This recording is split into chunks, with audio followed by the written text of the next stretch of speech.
सर्वनाम। सर्वनाम आप लोगों ने इसे नीचे की कक्षाओं से पढ़ा है लगातार। सर्वनाम क्या है, संज्ञा क्या है, सर्वनाम क्या है, विशेषण क्या है, और आगे शब्द भेद के जो विभिन्न प्रकार हैं उसमें सर्वनाम संज्ञा के बाद सामान्यतः आता है, कम से कम हिंदी भाषा में। अंग्रेजी में भी विशेषण के बाद या विशेषण के पहले उस क्रम में आता है।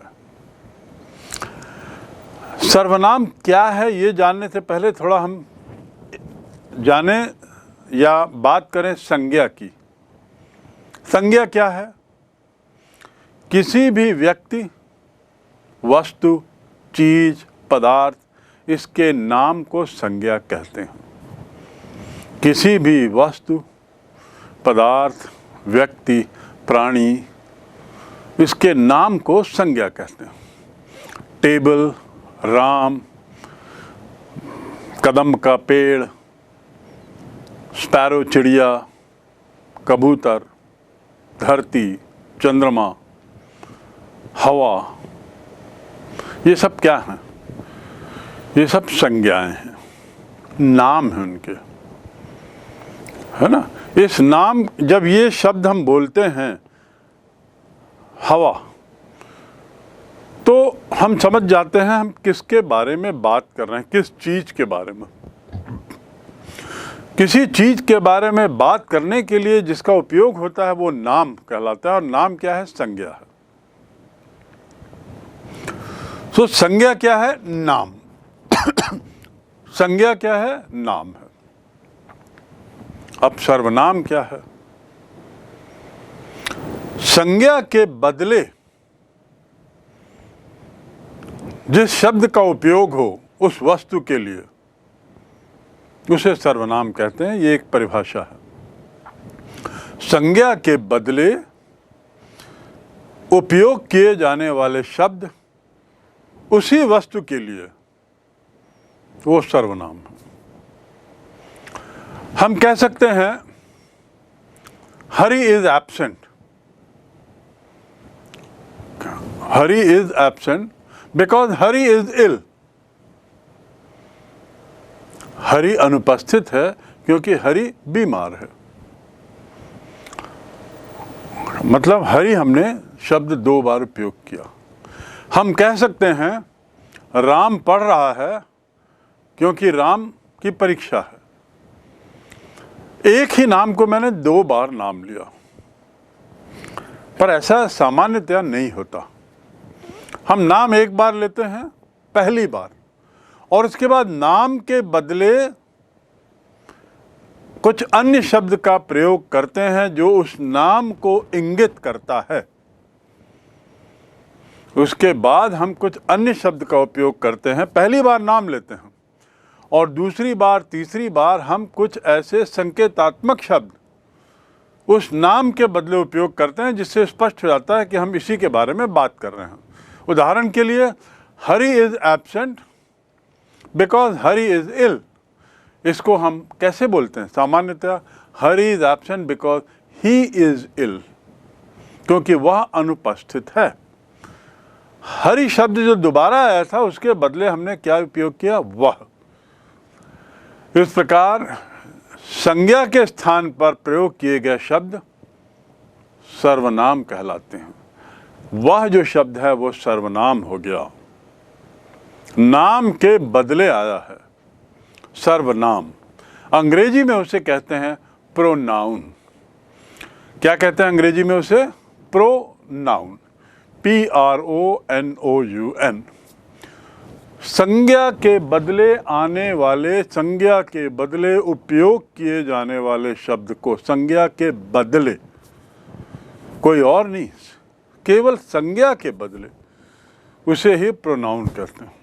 संज्ञा के स्थान पर, संज्ञा के बदले, संज्ञा की बार बार पुनरावृत्ति नहीं करने के लिए, संज्ञा की पुनरावृत्ति से बचने के लिए हम क्या करते हैं?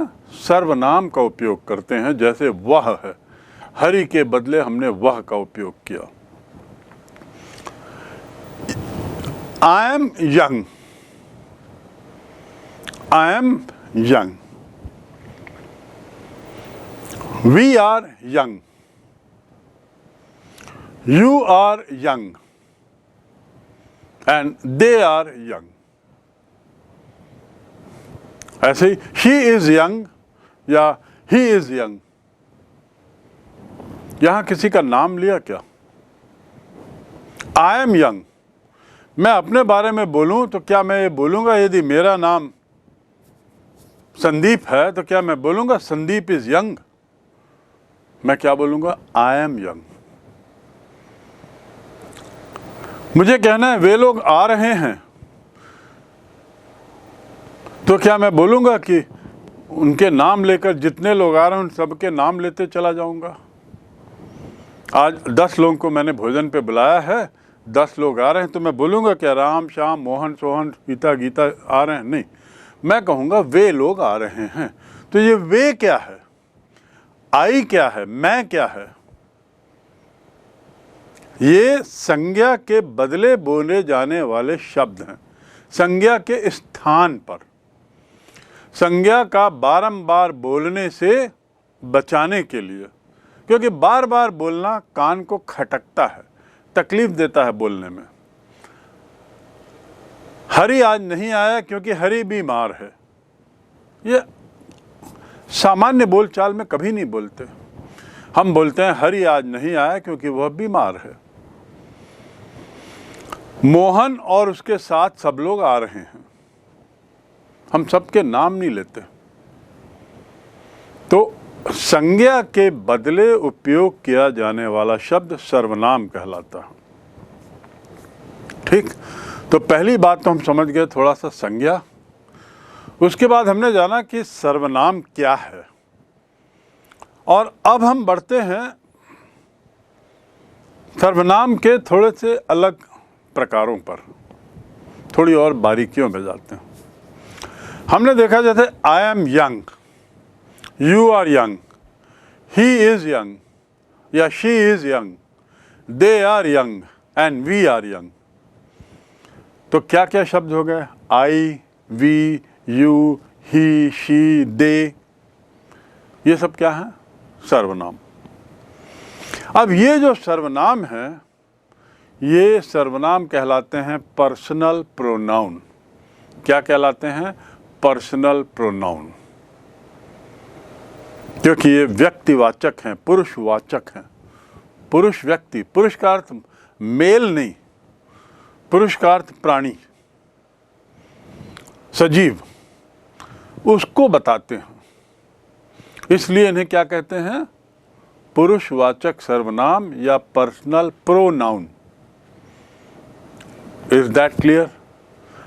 आई, यू, वी, दे, ये सब क्या? ही, शी, व्यक्ति बताते हैं, किसी एक व्यक्ति को बताते हैं। कि एक व्यक्ति से मतलब व्यक्ति को बताते हैं, एक व्यक्ति या व्यक्तियों के झुंड को। और व्यक्ति मतलब पुरुष नहीं, प्राणी, सजीव।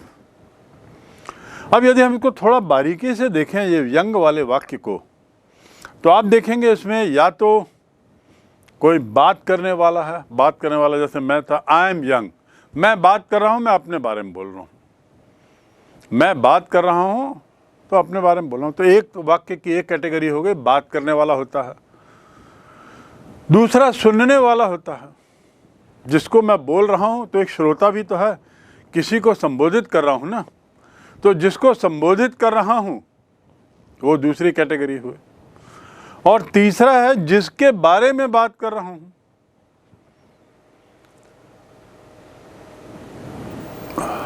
Hari has not come because Hari is ill. तो मैं किसके बारे में बात, कौन बात कर रहा है? मैं बात कर रहा हूं। किसको? किसी को बोल रहा हूं। किसके बारे में बोल रहा हूं? किसी तीसरे के बारे में कह रहा हूं, हरि के बारे में कह रहा हूं। और जब मैं कह रहा हूं तो निश्चित रूप से कोई सुन भी रहा है, यानी कोई सुनने वाला है। और जो सुन रहा है वो किसी व्यक्ति से सुन रहा है, यानी कोई बोल रहा है, तो मैं बोल रहा हूं, वो सुन रहा है और तीसरे के बारे में बोला जा रहा है। इस प्रकार हम कह सकते हैं कि 3 तरीके के सर्वनाम। पुरुषवाचक सर्वनाम में वक्ता, श्रोता और तीसरा व्यक्ति जिसके बारे में बोला जा रहा, ये रहते हैं। आई और वी जो है, आई मैं बोलने वाला और वी मेरे लिए, हम, ये जो personal pronoun of first person कहलाते हैं। क्या कहलाते हैं? फर्स्ट पर्सन प्रोनाउन, पहला। आई को पहला स्थान दिया है अंग्रेजों ने, आई मैं, ये याद रखिएगा। ये उत्तमावस्था, हम उत्तम पुरुष कह सकते हैं। हिंदी में इसे क्या कहेंगे? पुरुषवाचक उत्तम पुरुष सर्वनाम। Personal pronoun of the first person, personal pronoun of the first person. First मतलब क्या हुआ? मैं, बोलने वाला, या हम, मैं या मेरे ग्रुप से जुड़ा हुआ, जिसमें मैं समाहित हूं। हम यदि बोलते हैं तो हम में मैं रहता है कि नहीं? मैं अपने आप उसमें निहित रहता है, हम का एक हिस्सा है मैं। तो हम, इसको क्या कहते हैं? बोलने वाले को फर्स्ट पर्सन प्रोनाउन। और ये कौन सा प्रोनाउन है? पुरुषवाचक प्रोनाउन, पर्सनल प्रोनाउन। ये याद रखिएगा, ये पर्सनल प्रोनाउन है, पहली बात। और पर्सनल प्रोनाउन में भी ये उत्तम अवस्था वाला है, फर्स्ट पर्सन वाला। अब मेरे बाद दूसरा क्या है? सुनने वाला। तो सुनने वाला जो कहलाएगा वो मध्यम पुरुष।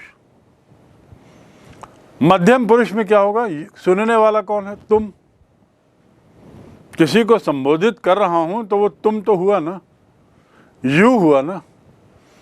आई और we first person, you second person. तो यू जो है वो क्या हो गया?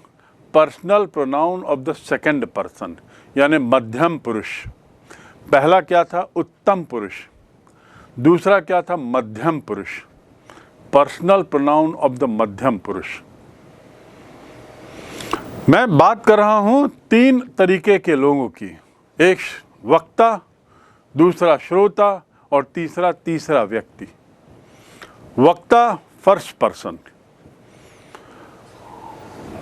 श्रोता सेकंड पर्सन और तीसरा व्यक्ति थर्ड पर्सन। लेकिन तीनों क्या हैं? पुरुषवाचक सर्वनाम के हिस्से हैं। ये आप याद रखेंगे। ये जो पुरुषवाचक मध्यम पुरुष जो है, इसे हम सेकंड पर्सन कहते हैं क्योंकि इसमें एक या उससे अधिक व्यक्ति का बोध कराता है। यू मतलब एक भी, और यू मतलब बहुत सारे लोग, उसके लिए भी यू का उपयोग होता है। तो एक व्यक्ति या एक से ज़्यादा व्यक्ति इसका बोध कराता है, इसकी अनुभूति कराता है। तो पहला उत्तम पुरुष, दूसरा मध्यम पुरुष। पहला फर्स्ट पर्सन, दूसरा सेकंड पर्सन। आई का उपयोग एक वचन में होता है, यानी फर्स्ट पर्सन में आई का उपयोग एक वचन। आई मतलब मैं, और हम के लिए क्या होगा? वी, जिसमें हम, मैं भी जुड़ा हुआ हूं।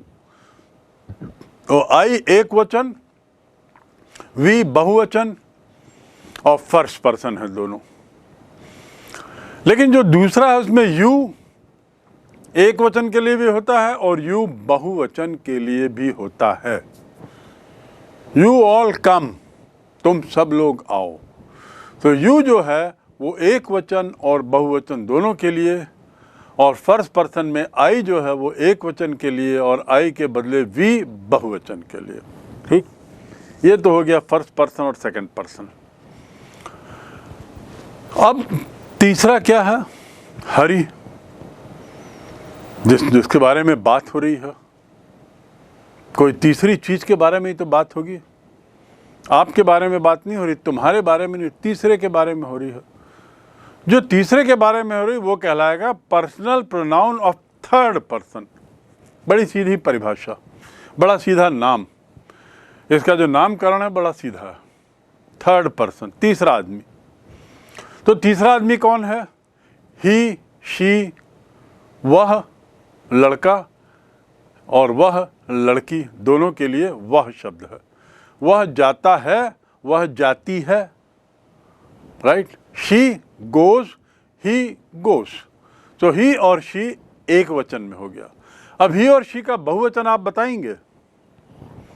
वह का बहुवचन क्या है हिंदी में? वे। तो क्या होगा? दे। क्या होगा? दे। बहुवचन में क्या हो जाएगा? दे हो जाएगा। यहां देखिए, एक वचन में ही शी है और बहुवचन में दोनों के लिए दे है।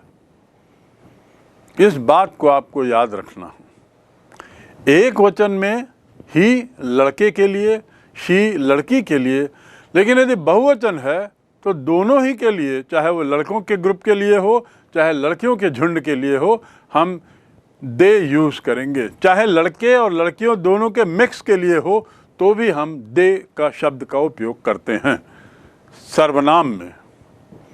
दे आर कमिंग मतलब लड़के आ रहे होंगे, लड़कियां आ रही होंगे या दोनों आ रहे होंगे, राइट। सो ये थर्ड पर्सन तीसरे व्यक्तियों का बोध कराते हैं जिनके विषय में बात की जा रही है। जिनके विषय में बात की जा रही है ऐसे तीसरे इसका बोध कराते हैं, इसीलिए इसे हम क्या कहते हैं? Third person. अब ही और शी जो है वो सजीव के लिए है। इट का भी हम उपयोग करते हैं, हम बहुत बार इट का भी उपयोग करते हैं। इट मतलब वह, यह, और इसीलिए इसको भी हम personal pronoun of third person कहते हैं, राइट।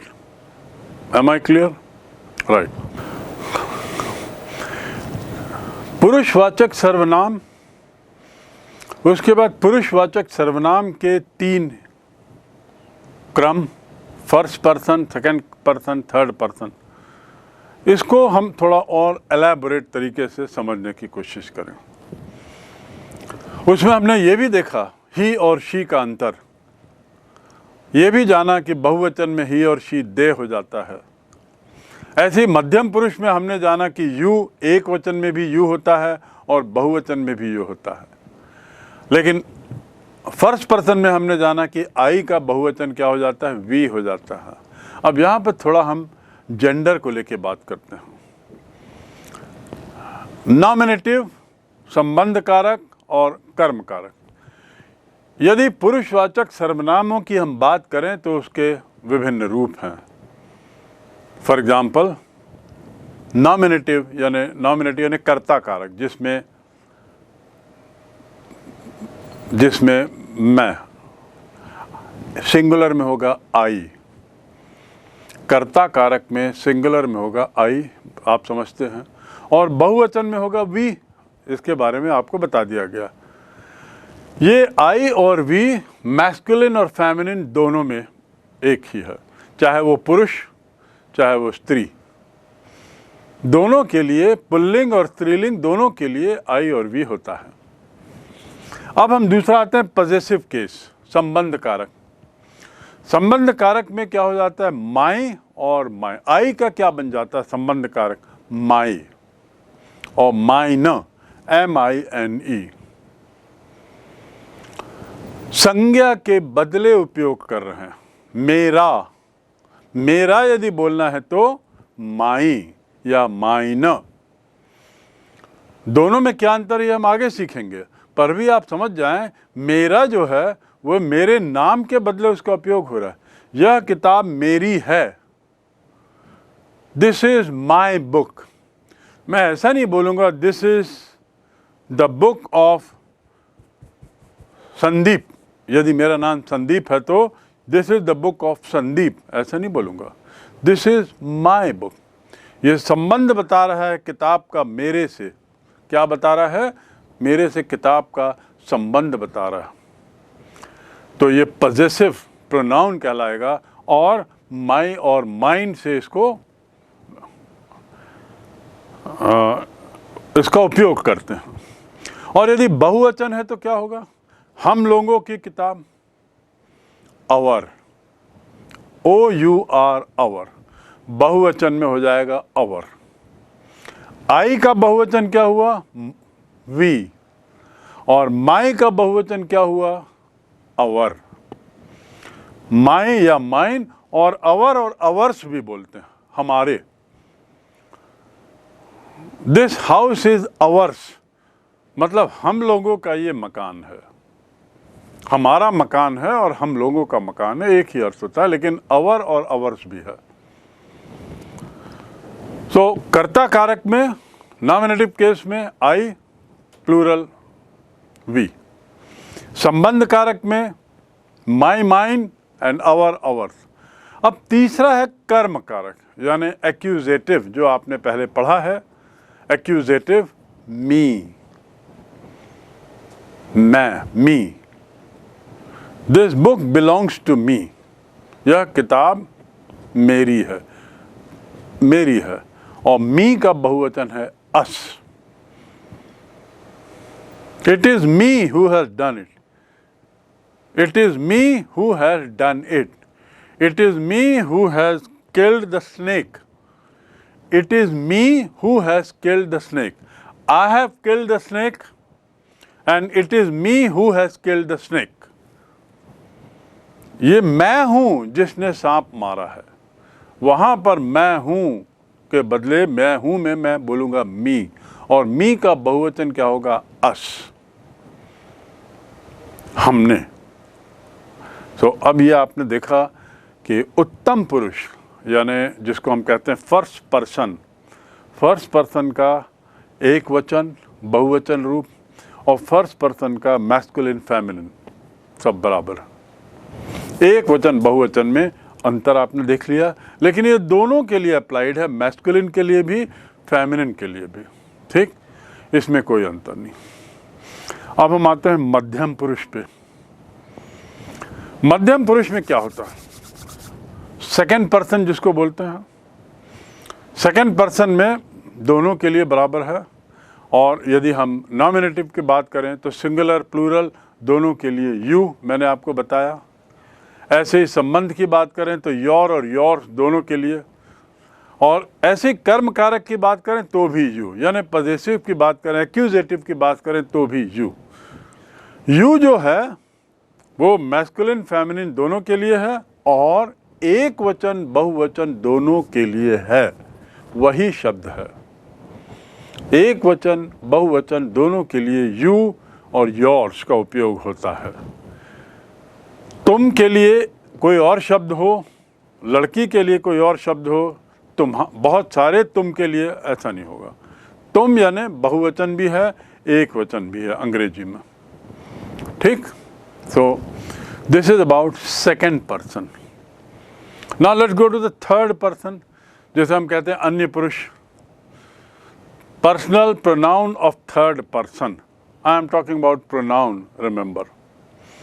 इसमें सिंगुलर अलग होता है, प्लूरल अलग होता है, फेमिनिन अलग है, मैस्कुलिन अलग है। थर्ड पर्सन में थोड़ा, your chart looks bigger. Third person की बात करें तो सबसे पहले यदि देखें हम, ही मैस्कुलिन है, तो फेमिनिन क्या है? शी। और बहुवचन में दोनों के लिए, जैसा मैंने बताया, दे होता है, वे, चाहे वो लड़की हो, लड़का हो, झुंड हो, जो भी हो। लड़की के लिए शी, लड़के के लिए ही। बिल्कुल क्लियर।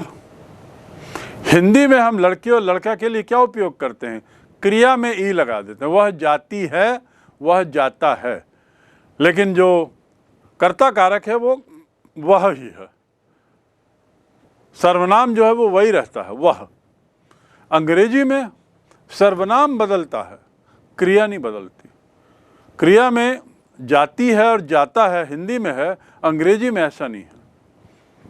अंग्रेजी में सर्वनाम बदलता है, लड़कियों के लिए शी और लड़कों के लिए ही। तो यदि हम इसको देखें और तो थोड़ा केयरफुली देखिए, मैस्कुलिन के लिए ही है, शी है फेमिनिन के लिए, और बहुवचन दोनों के लिए दे है, दोनों के लिए, फॉर बोथ द जेंडर्स दे। संबंध कारक की बात करें, मेरी, उसकी, तेरी, पॉजेसिव, सो हर। लड़के के लिए हिज, उसका, और लड़की के लिए उसकी। हिंदी में यहाँ पर अलग अलग है, हम लड़के के लिए उसका बोलते हैं और लड़की के लिए उसकी बोलते हैं। ऐसी अंग्रेजी में भी लड़के के लिए हिज और लड़की के लिए her. Masculine is his and feminine is her. और न्यूटर जेंडर के लिए जैसा मैंने बताया इट, पहले बताया आपको इट है। न्यूटर जेंडर क्या होता है? Non living. पेन के लिए pen is broken, it was a good pen. Pen is broken, it was a good pen. Pen टूट गया है, वह अच्छा पेन था। तो इट किसके लिए उपयोग हो रहा है? पेन के लिए। The pen was good. Pen is broken, the pen was good. ऐसा ना बोल करके मैं क्या बोल रहा हूं? The pen is broken, it was good. तो इट किसके लिए है? पदार्थ। कौन सा पदार्थ? पेन, जो नॉन लिविंग है, तो न्यूटर है, neuter gender. Okay, so it. और इस सब के लिए, इट के लिए, ही के लिए, शी के लिए यदि बहुवचन करना है तो दे होगा, राइट। ऐसे ही संबंध कारक में क्या होगा? हिज, हर, इट्स, देम के बदले नहीं देयर करिए, देयर, उनका। क्या होगा? उनका। और ये उनका जो है वह भी मैस्कुलिन फेमिनिन दोनों के लिए बराबर है। उनकी, उनका। हिंदी में उनकी हो जाता है, अंग्रेजी में उनका हो जाता है पुरुष के लिए, और लड़कियों के लिए हिंदी में, अंग्रेजी में कुछ अलग है। हिंदी में पुरुषों के लिए उनका और लड़कियों के लिए उनकी, लेकिन अंग्रेजी में दोनों के लिए ही देयर या देयर्स। THEIR, ये याद रखिएगा स्पेलिंग।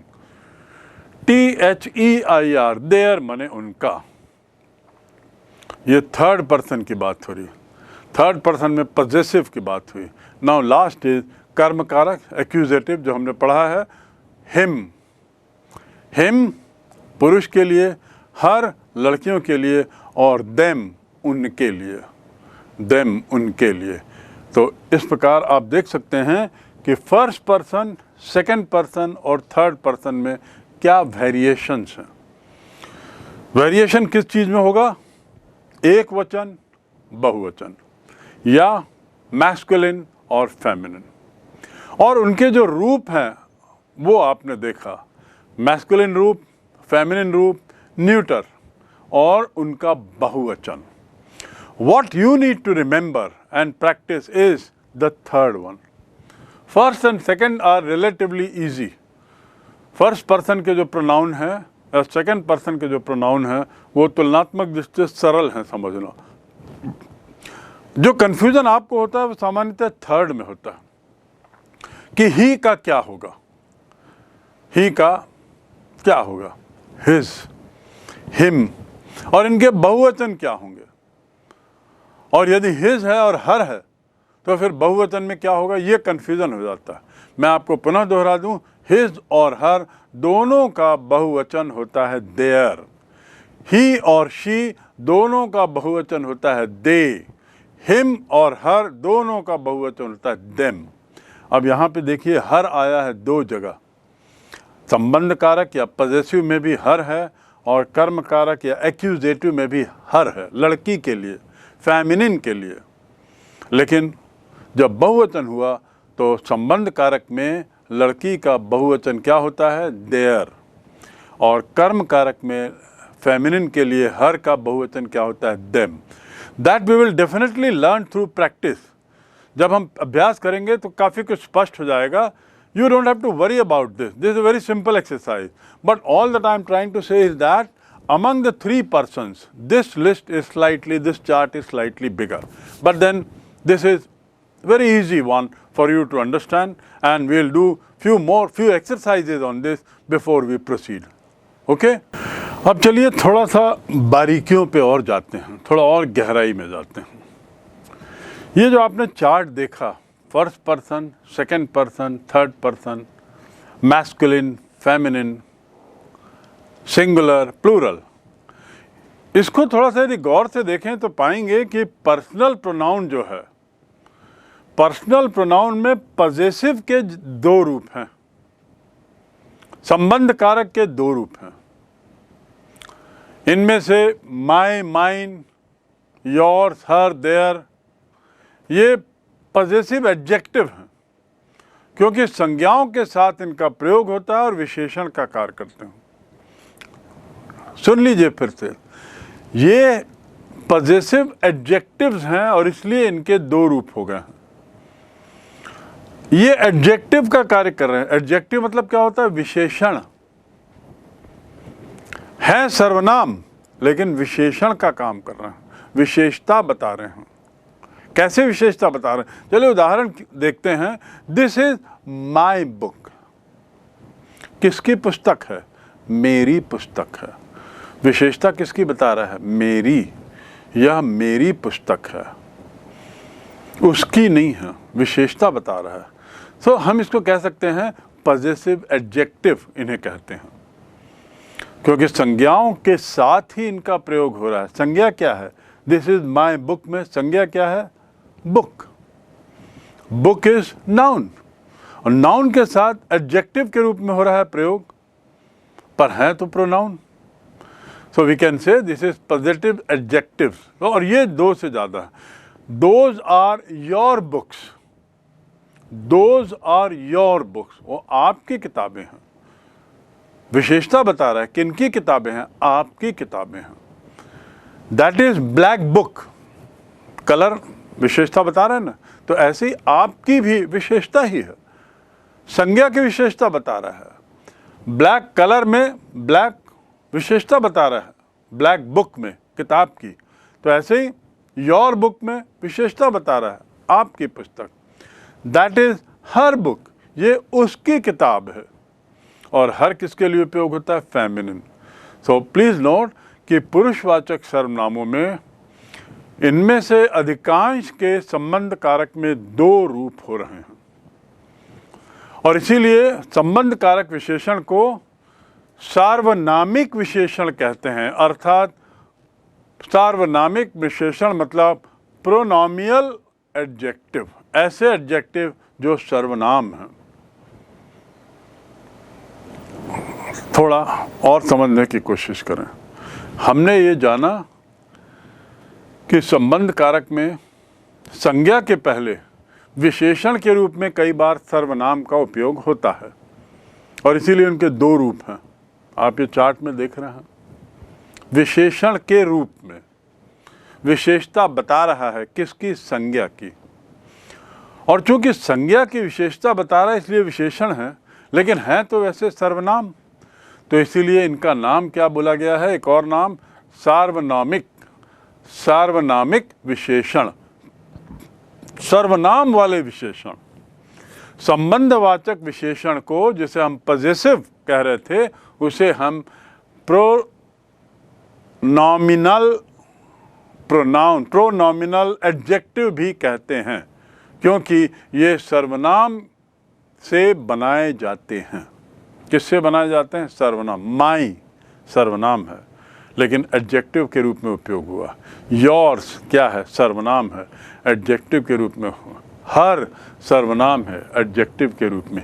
हिज सर्वनाम है, देयर्स सर्वनाम है, अवर्स सर्वनाम है, लेकिन कैसा उपयोग हुआ है? एडजेक्टिव के रूप में। इसीलिए इनको प्रोनॉमिनल एडजेक्टिव कहते हैं। दूसरा एक देखिए, हिज जो है, हिज, HIS, हिज। हिज का उपयोग सर्वनाम भी है और एडजेक्टिव भी है। This is his book, this is his book, सर्वनाम, ये उसकी किताब है। और साथ ही एडजेक्टिव है कि ये उसकी किताब है। कौन सी किताब? उसकी किताब। This book is his, possessive pronoun हो गया। अब देखिए यहाँ पे दिस इज हिज बुक यदि मैंने लिखा तो बुक की विशेषता बता रहा है तो एडजेक्टिव हो गया। And this book is his में क्या बता रहा है? उसकी किताब है, तो पॉजेसिव प्रोनाउन हो गया, पॉजेसिव प्रोनाउन। तो इसलिए इस ऐसे शब्दों को हम क्या बोलेंगे? ऐसे शब्दों को हम बोलते हैं प्रोनॉमिनल एडजेक्टिव, जो प्रोनाउन भी हैं, एडजेक्टिव का उपयोग होता है, या एडजेक्टिव भी हैं और प्रोनाउन के रूप में उपयोग होता है। हिज शब्द विशेषण भी है और सर्वनाम भी है। This is his book, this book is his, this is my book, this book is mine, that is his car, the car is his, right? That is your book, this book is yours, that is your book, this book is yours. अब देखो एक और वाक्य देखिए यहाँ नीचे, this book is mine, those books are yours, that book is hers, and that idea of yours is excellent, that idea of yours is excellent. ये क्या है? मैंने एडजेक्टिव को सर्वनाम के रूप में ले लिया है।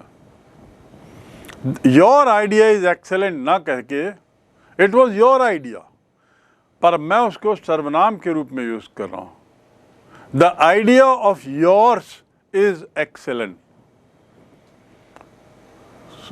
How adjective is used as pronoun, that is an example that we tend to give here, that I am trying to make you understand. Use of adjectives, particularly in relation to sambandh karak, possessive, and trying to make you understand possessive pronoun and possessive adjective. Possessive pronoun and possessive adjective. Right? Next is third person. इसी chart में आप देख रहे हो कि third person में जो है उसमें 3 जेंडर हैं। एक मैस्कुलिन आपने देखा, एक फेमिनिन देखा और एक न्यूटर। देखिए न्यूटर की स्पेलिंग NEUTER, बहुत से लोग NUTER लिख देते हैं, तो स्पेलिंग है NEUTER, न्यूटर।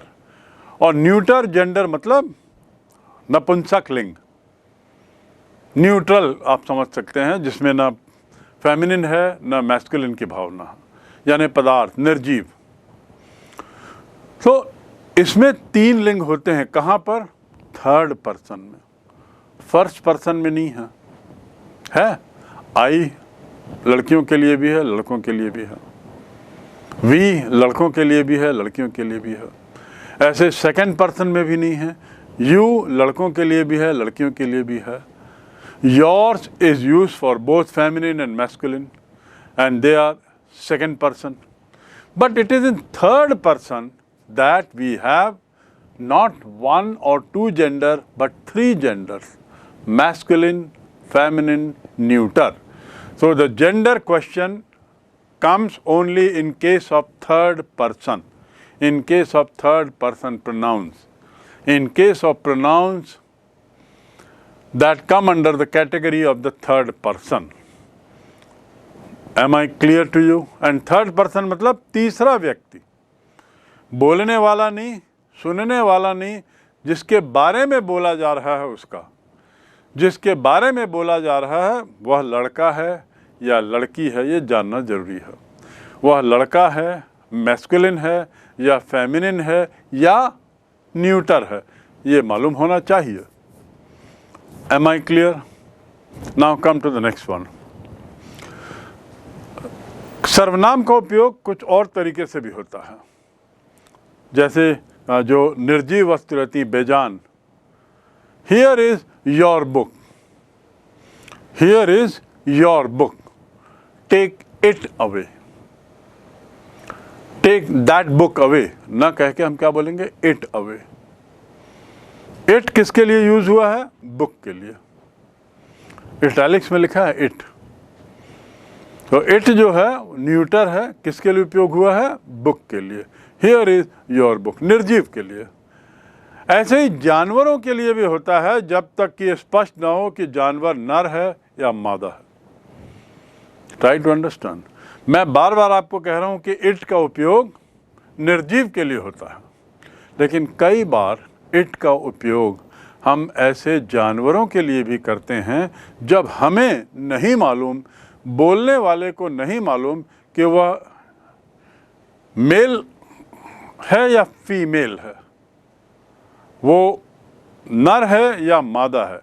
ऐसी जानकारी ना होने की स्थिति में हम न्यूटर जेंडर का उपयोग कर लेते हैं इट का।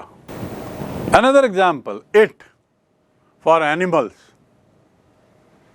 otherwise it is not used generally, but it is used when we do not know its gender. I love my dog. I love my dog and I cannot live without it. I love my dog and I cannot live without it. अब dog शब्द जो है वो वैसे तो mail के लिए उपयोग होता है, dog माने कुत्ता, बट कुतिया के लिए भी उपयोग करते हैं, बिच नहीं बोलते। I love my bitch, we don't. I love my dog, मैं अपने कुत्ते को पसंद करता हूँ। और ऐसा कहने पे ये आपको स्पष्ट नहीं हो रहा है कि मेरे पास जो कुत्ता है वो मेल है कि फीमेल है। तो आगे यदि मैं बोलना चाहता हूँ तो मैं क्या बोलूँगा, I love my dog and I can not do without it. Can not do without her नहीं, can not do without him नहीं, without it. The horse fell and broke। अब हॉर्स मेल है कि फीमेल है हमें नहीं मालूम, horse male है कि फीमेल है हमें नहीं मालूम। तो क्या बोलेंगे वहाँ पे, घोड़ा गिर गया और उसका पैर टूट गया, उसका के लिए क्या बोलेंगे, उसका के लिए यहाँ फिर हिज नहीं हो सकता, हर नहीं हो सकता, तो हम क्या बोलेंगे, इट। और का है तो इट में एस लग जाएगा, उसका, it's, ITS। The horse fail and broke it's legs. The horse fail and broke it's legs, और उसने अपना पैर तोड़ दिया।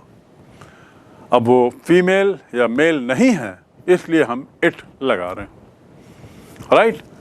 आगे थोड़ा और बढ़ते हैं इनकी बारीकियों में। छोटे बच्चों के लिए भी हम इट का उपयोग करते हैं, क्योंकि छोटे बच्चों में हम, चाहे वो बेबी बॉय हो चाहे वो बेबी गर्ल हो, छोटे बच्चों को हम क्या बोलते हैं, बेबी। सामान्यतः हम क्या बोलते हैं, baby. He will come with his baby, इसका मतलब क्या, बच्ची, जरूरी नहीं है। बेबी मतलब लिटिल चाइल्ड, वहाँ पर भी हम इट का उपयोग कर लेते हैं। For example, when I saw the child it was crying. He was crying कब बोलेंगे, जब हमको बड़ा लड़का है, जब जान रहे हैं कि वो लड़का है। शी वॉज क्राइंग कब बोलेंगे, जब वो लड़की है, थोड़ी बड़ी है, we know it's a girl. But when it's a small baby we don't know. एक जगह एक बच्ची एक छोटा सा बच्चा रो रहा है, वो अगर वो गर्ल है वो बॉय है नहीं मालूम, तो हम इट का उपयोग कर सकते हैं, न्यूटर जेंडर के जैसा ट्रीट कर सकते हैं। This is what is very clear. When I saw the child it was crying. The baby has torn its clothes. Baby ने अपने कपड़े फाड़ दिए हैं। Baby has torn, tear, tore, torn. Tore मतलब फाड़ दिया, टॉर्न मतलब third degree, third tense, tear, tore, torn. The baby has torn its cloth, his cloth नहीं, क्योंकि हमको मालूम नहीं उसका जेंडर क्या है, राइट। चौथा रूप, चौथी खासियत जो आपको जाननी है वो है कि यदि पहले कोई सा वाक्य बोल दिया गया है, उस वाक्य को हम फिर नहीं दोहराना चाहते तो हम इट का उपयोग कर लेते हैं। जैसे he is telling what is not true.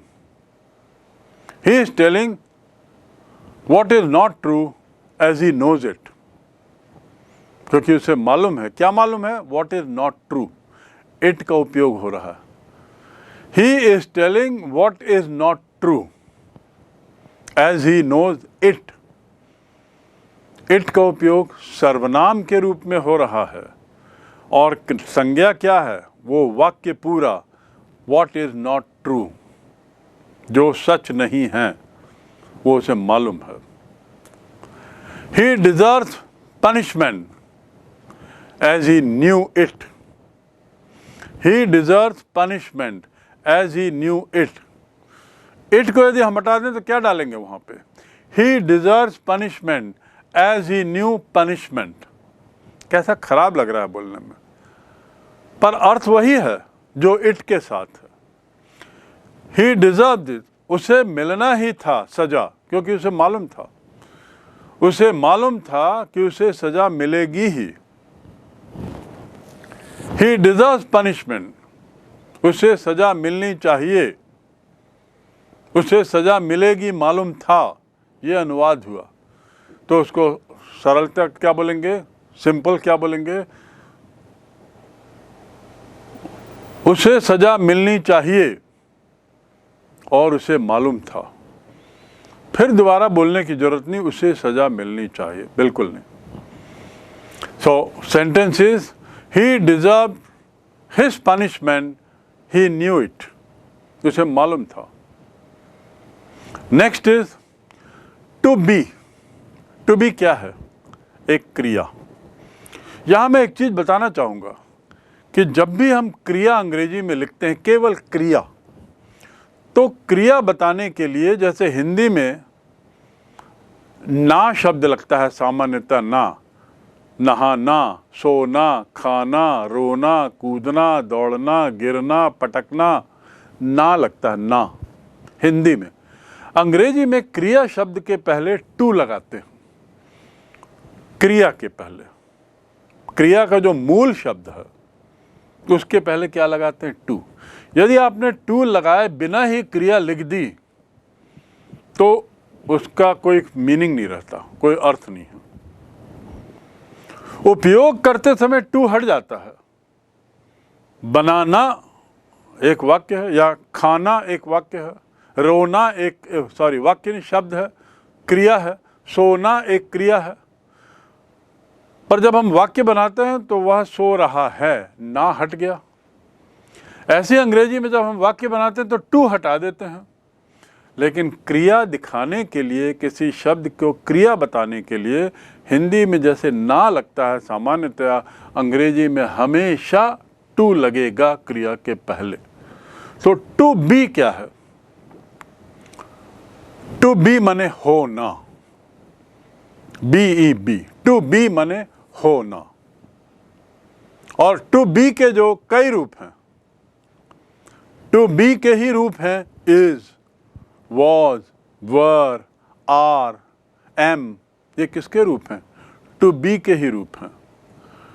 To be के विभिन्न रूप हैं। जो क्रिया है उसके जो विभिन्न काल हैं, क्रिया को काल में चलाते हैं, विभिन्न कालों को ये इज, वॉज, वेयर, ये क्या करता है, उसको प्रदर्शित करता है, विभिन्न कालों को। तो यहाँ पर टू बी क्रिया से पूर्व प्रोविजनल और टेम्पररी उद्देश्य के रूप में जब रियल उद्देश्य में आए तो it is easy to find fault, it is easy to find fault. ये एक वाक्य देखिए, यहाँ इट से शुरू हुआ, इट से शुरू, it is easy to find fault. और इज़ क्या है, टू बी का रूप है। इज़ क्या है यहाँ पे, टू बी का ये रूप है। तो अनदर वर्ड, जो नियम है जिसको मैं बताना चाह रहा हूँ वो ये है, टू बी क्रिया से पूर्व अस्थाई और क्षणिक, अस्थाई और क्षणिक यानी प्रोविजनली और टेम्पररी उद्देश्य के रूप में, यानी सब्जेक्ट के रूप में, जब वास्तविक उद्देश्य बाद में आए। हम इट का उपयोग कब करते हैं, टू बी क्रिया से पूर्व अस्थाई क्षणिक उद्देश्य के रूप में, जब वास्तविक या रियल उद्देश्य बाद में आए। जैसे it is easy to find fault, वास्तविक उद्देश्य क्या है ये बताना। To find fault is easy, तो जब to find fault is easy है और उसमें हमको प्रोविजनली पहले उद्देश्य बताना है और वास्तविक उद्देश्य को बाद में, तो हम बोलेंगे it is easy to find fault. गलतियां निकालना सरल है। क्या है, सरल है, गलतियां निकालना सरल है। It is doubtful that he will कम। वाक्य की शुरुआत कैसे हो रही, इट इज डाउटफुल। इट क्या है, सर्वनाम। क्या डाउटफुल है, उसका आना। He will come is doubtful. उसको हम कैसे बोलें, बार बार ना बोल करके, it is doubtful he will come, it is certain you are wrong. मतलब हम बोलना क्या चाहते हैं, तुम गलत हो ये तय है। क्या तय है? तुम गलत हो ये तय है। ये जो है वो क्या है? सर्वनाम हो गया। किसका सर्वनाम? तुम गलत हो। तुम गलत हो ये तय है। It is certain you are wrong. तो मैं फिर से दोहरा दूं, इस पर्टिकुलर नियम को खासकर टू बी क्रिया से पूर्व अस्थाई और क्षणिक, टेम्पररी एंड प्रोविजनली, उद्देश्य के रूप में जब वास्तविक उद्देश्य बाद में आए तब हम इसका उपयोग करते हैं। I given you the example, it is easy to find fault, it is difficult to accept the truth, it is certain that you will come, it is doubtful it will rain, and so on and so forth. So you are starting the sentence with it, and it is the sarvanam or pronoun for the subject that comes at the end, or that has come at the end in all these sentences, right?